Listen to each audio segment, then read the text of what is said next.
Selamat pagi, kami dari Fakultas Kehutanan Universitas Lambung Makurat izin melakukan penyuluhan yang berjudul agroforestry. Jadi terlebih dahulu kita harus tahu agroforestry.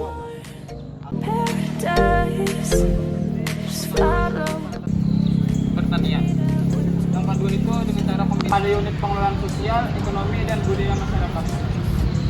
Terlalu rendah, tanaman-tanaman sekitarnya susah tumbuh. Jadi, tanaman itu subur atau tumbuhnya bagus. Jika tidak dilakukan, yang pasti harus ada lahan ya. Terus untuk tanaman kehutanan itu pertumbuhannya baik, tidak cacat dan segar, bebas dari hama. Nah, ini tidak ada daun lagi seperti tidak sini kan kosong, dentanya pun bengkok.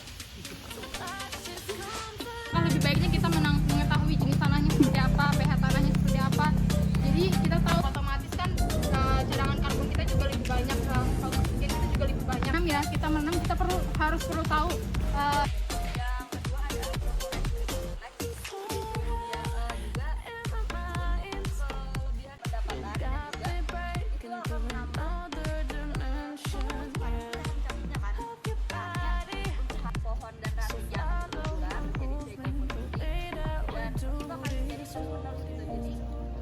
Dia akan menetap hilang.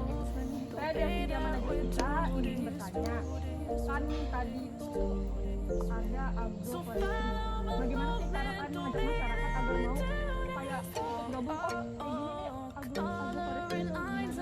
Kan pasti itu akan ada penolakan dari masyarakat. Bagaimana solusi dari kalian? Terima kasih. Iya Ibu Dia, itu kan pasti kan ada bagaimana kita mengajak masyarakat untuk beragroforestry. Nah, kami itu sebelum melakukan penyuluhan yang kami lakukan survei kepada kepala desa, ketua dan sebagainya. Jadi kami itu sebelum melakukan penyuluhan pasti kami melakukan survei daerah-daerah yang akan kami ajukan untuk penyuluhan. Terus setelah kami dapat tempat atau area, kami akan berkoordinasi kepada kepala desa bagaimana Pak untuk warganya, untuk apakah bisa akan kami melakukan penyuluhan kepada agroforestry yang akan menguntungkan.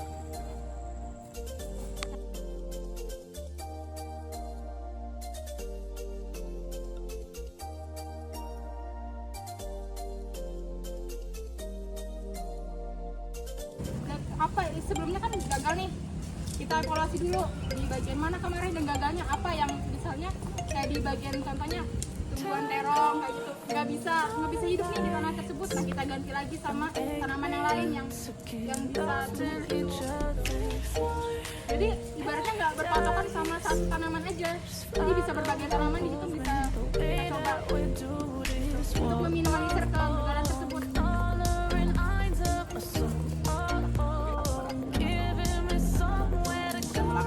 Kami ini sebelum melakukan penyuluhan, kami ini sudah melakukan percobaan atau percobaan lah terlebih dahulu. Selama 3 bulan kami lihat tanaman apa yang cocok untuk dicantumkan di dalam hutanan dan pertaniannya. Tanah juga kami akan teliti tanah ini untuk tanaman ini dan tanaman ini. Jadi untuk keberhasilan mungkin 90%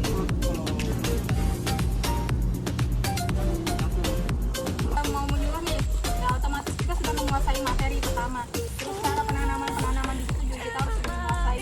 Terus kalau misalkan nih kita dapat ibaratnya dapat izin nih dari Pak RT atau kepala desa di situ, kita boleh nih menanam buat memancing lah bapak-bapak sama ibu-ibu di situ untuk ikut serta. Jadi otomatis kalau misalkan kita berhasil di situ terus kita ada penghasilannya, otomatis kan adalah tergerak sedikit ya gitu buat tertarik ikut dalam kegiatan tersebut kayak gitu. Terus itu juga ada pendekatan biasanya sekitar 3 tahun itu pendekatan jangka pendeknya. Kalau misalkan lebih dari situ, kalau misalkan dari 3 tahun itu sudah masuklah adalah yang ibaratnya mau ikut itu boleh jangka panjang, dan itu bisa lagi yang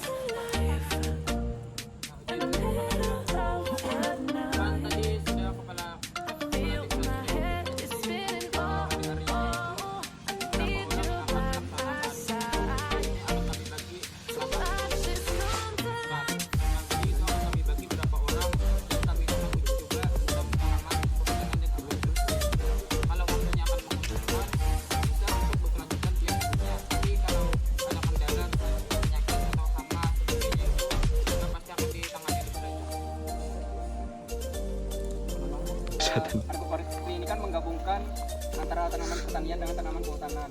Nah, saya di rumah tuh ada memiliki beberapa kolam ikan, apakah ini bisa digabungkan dengan tanaman kehutanan atau tidak? Mungkin itu sih pertanyaan dari saya, karena di sana terkendala dari tanaman pertanian sulit dicari, jadi bolehkah memanfaatkan kolam yang sudah ada tersebut? Baik, sekian, terima kasih. Kenapa? Karena misalkan kamu bikin kolam ikan nih, nah di sampingnya bisa kamu tanamin kayak apa? Kayak palang-palangnya kayak gitu biar dia bisa merambat lagi. Terus kangkung juga bisa menjalar, yang di atas. Nah itu juga bisa sekaligus jadi makanan ikan itu tersendiri. Jadi kamu kalau misalkan lagi keluar nih dalam jangka waktu yang agak lama, jadi otomatis kamu nggak terlalu sering buat ngasih makan kayak gitu, masih ada cadangan makanan di situ. Tentu bisa tumbuh di mana-mana aja. Nah, manfaat pohon ketapang hijau kan bisa untuk ikan, pasti tahu lah. Untuk daun keringnya itu kan bisa mensehatkan ikan, dalam ikan tuh bisa menambah vitamin mungkin. Ya itu aja sih. Jadi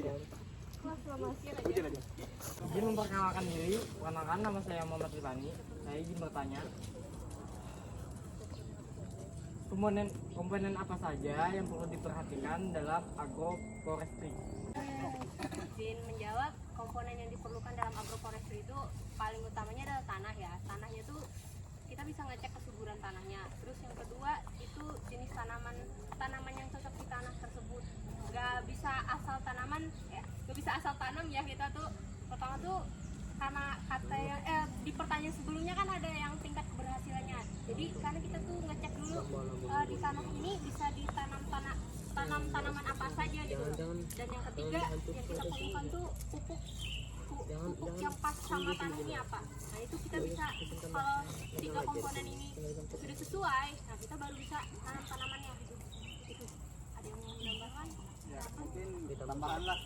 Kalau untuk tanah tadi sudah loh, untuk bibit juga lah. Pasti itu bibitnya itu harus ya tidak terkena penyakit lah, tidak layu, ya batang kita lebih seperti tadi lah. Sama apa, bibitnya itu harus sehat, daunnya hijau lah. Nah ya bebas. Tambahin lagi.